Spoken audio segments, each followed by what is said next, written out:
Okay, Nick and Andy, we're now down to the last 8 teams in the FA Cup this season. The quarterfinal field is set. Let's go through that first. We have Man City hosting Newcastle, Manchester United hosting Liverpool, and a great clash between those bitter rivals. Wolverhampton Wanderers hosting Coventry City in the Midlands derby there. One of those teams will be delighted to be in the semi-finals of the FA Cup.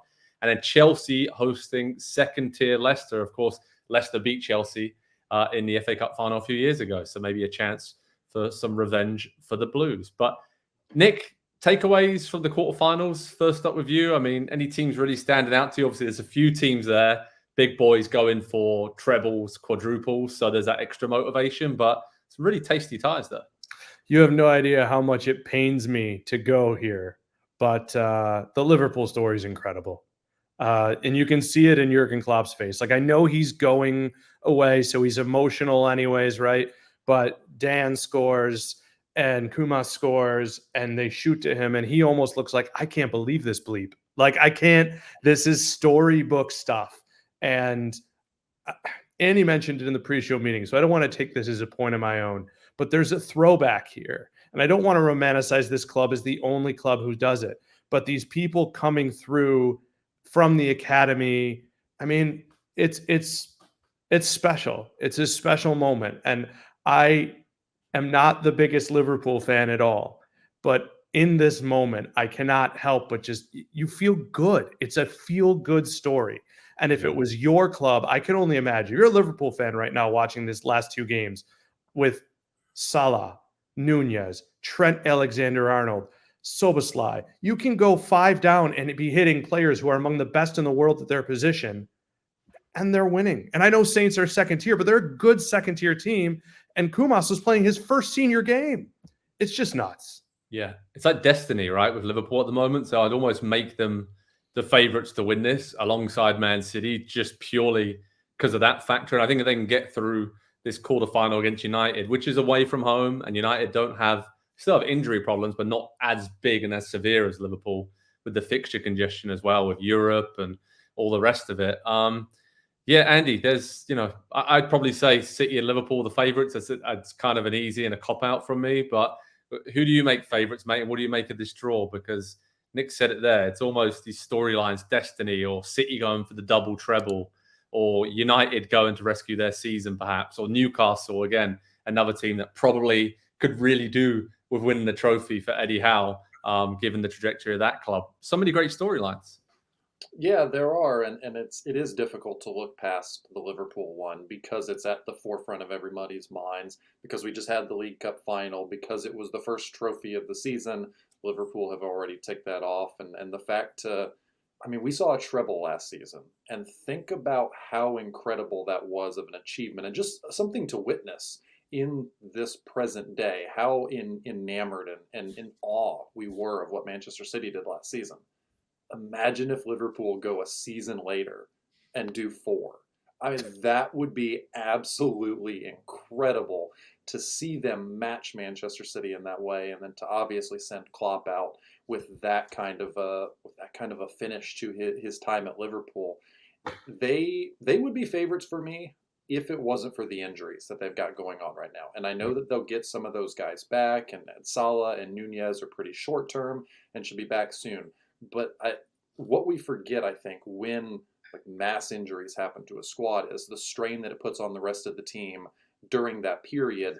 And when those players come back, there's a level drop from everybody else. And so just to have everybody kind of firing at that peak level at the same time come the end of the season is so important. And Manchester City, I think, has made that point year in and year out down the final stretch of the season. So Klopp is going to have a lot of work to do, I think, with how he manages and kind of rotates and brings back that squad together, because it's essentially 2 squads right now, a squad of players that are available to play and players that cannot. Is a full squad of starting caliber players out. So I think maybe this year, more than any other year, the FA Cup is really, really fascinating, because we do have 4 of the big teams, 5 of the big teams from the Premier League still in it. We've not had too many of them get knocked out early in the competition, and there's so many other storylines that kind of tie in and weave in with the FA Cup, whereas maybe in years past it became a little bit of a secondary kind of thought in a lot of people's minds.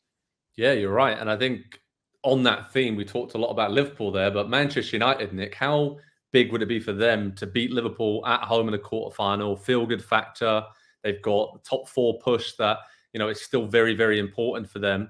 And this seems like a very important competition for Eric Ten Hag, almost to save the season, right? Because if they finish fourth or fifth, and that ends up getting them into the Champions League, depending on how the PL clubs do in Europe this season, and win an FA Cup, that is probably a pretty good season, right? They've had a lot of bumps in the road along the way, but United have a lot to play for in this competition, it feels, because again, they don't have European football to worry about either.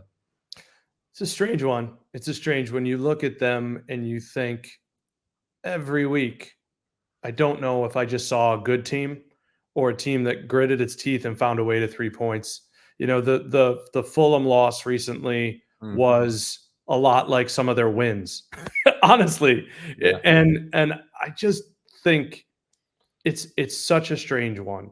Watching them, and Chelsea for that matter, who's also, I don't know what to make of these clubs. I think both managers are good. I think it's hard to find better managers than Mauricio Pochettino and Eric Ten Hag.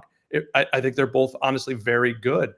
And I don't have a read. So yes, winning a trophy, it would be very Mourinho-like to then have him go away, right? Which is funny because it's one of their last coaches they have. But I don't know what to make.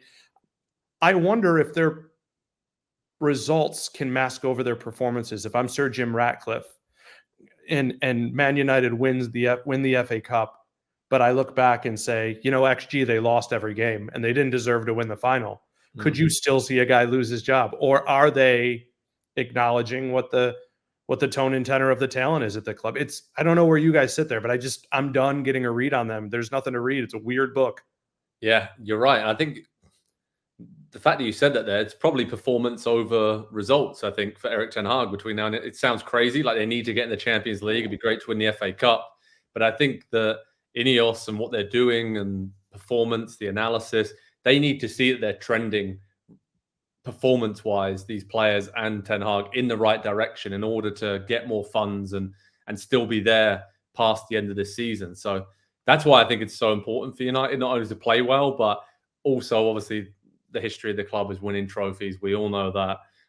But I guess for Chelsea as well is very similar. When we talked about Pochettino, how devastated he was after losing the League Cup final to Liverpool's youngsters and how big of an opportunity that was for them. They played well for the regulation, the 90 minutes, and then missed a lot of chances. And that felt like one that got away. And obviously now they have a home game against a championship team in the quarterfinals. So it feels like another opportunity for Chelsea to, depending on the draw, no disrespect to Wolves, or Coventry, if you get them in the semi-final, then you can start thinking about, a cup final to get excited about potentially. So there's a lot of storylines here and a lot of big boys that really need this. And you're right, Andy, this has a different vibe to it this season with all of these big teams. Don't just put in the FA Cup to one side, saying this is a priority for us to win some silverware. And for City going for the treble, Liverpool going for the quadruple, just adds extra intrigue and focus, I think, on this. And Andy, any teams we can see making a bit of a shock run to the final and even winning it? I mentioned Wolves there a few times. I mean, there's one team that really has had a go at the big boys all season long, and they feel like a cup team every time you watch them in the Premier League each weekend. Yeah, and I've been banging the Wolves drum a little bit this season, and they just kind of continue to put together some results. They've got a couple wins in their last couple games in the Premier League. They beat Sheffield United. They beat Tottenham. One of the better performances that we've seen from one of the non-Big Six, Big Seven teams in the Premier League this season. I thought the way they just dominated and took that game to Spurs, I believe, in North London as well. And so it was just, they are coming the business into the season. They're starting to peak and they're looking like a team that's nailed on for a top half finish. They're going to have that sewn up. And I think they are going to look at the FA Cup and say, well, obviously we're not going to win the Premier League anytime soon.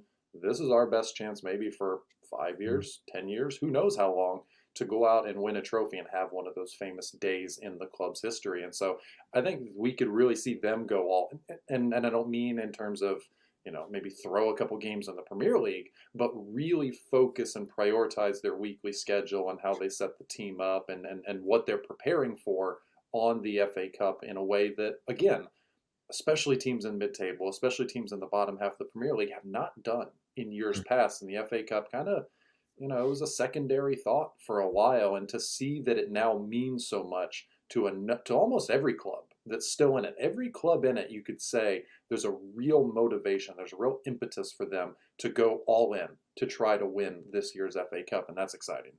It really is exciting. All right, one word answer. Who's going to win the FA Cup? I'm going with Man City. Nick? I'm going to pick Wolves. Oh, wow. Yeah. Max Kilman lifting the cup. Wow. Yes. They don't have, no, honestly, I've been thinking this. The next round comes wedged in between Champions League and Europa League, and Wolves can get their full-fledged team against a championship side, and then it's one win to get to the final. The congestion, this is the only thing they have to really look at right now. So yeah, I just got a feeling. I think they'll be there. Let me put it that way. Nice. Andy? I will go with Liverpool. And I think above all else, I am hoping for a Liverpool City final, because I think, what better way for Klopp to go out than, obviously they could be in the Champions League final a little bit later, but if his final game for Liverpool is Pep versus Klopp, I think that would be very fitting for what has essentially been an entire era of the Premier League. These two going at it now and giving us some of the best title races we've ever seen. It's very true. I mean, what we got, it could be the Europa League final on the Wednesday, the 22nd of May, and then the FA Cup final on Saturday, 25th of May. So Klopp could really end it with a bang with a couple more trophies. So yeah, FA Cup quarterfinals are coming up. We'll keep you updated on Pro Soccer Talk on NBCSports.com and everything that's going on in that competition. So many Premier League giants scrapping for that famous trophy. Let's see what happens. It's going to be a fun run between now and the end of the competition at Wembley Stadium. Hi there, I'm Rebecca Lowe, studio host for NBC's coverage of the Premier League. Don't forget to hit subscribe to watch more videos all season long. And for even more Premier League content, from original series to live matches, head over to Peacock. And be sure to tune in for Premier League mornings every weekend on USA Network and on Peacock. We will see you there.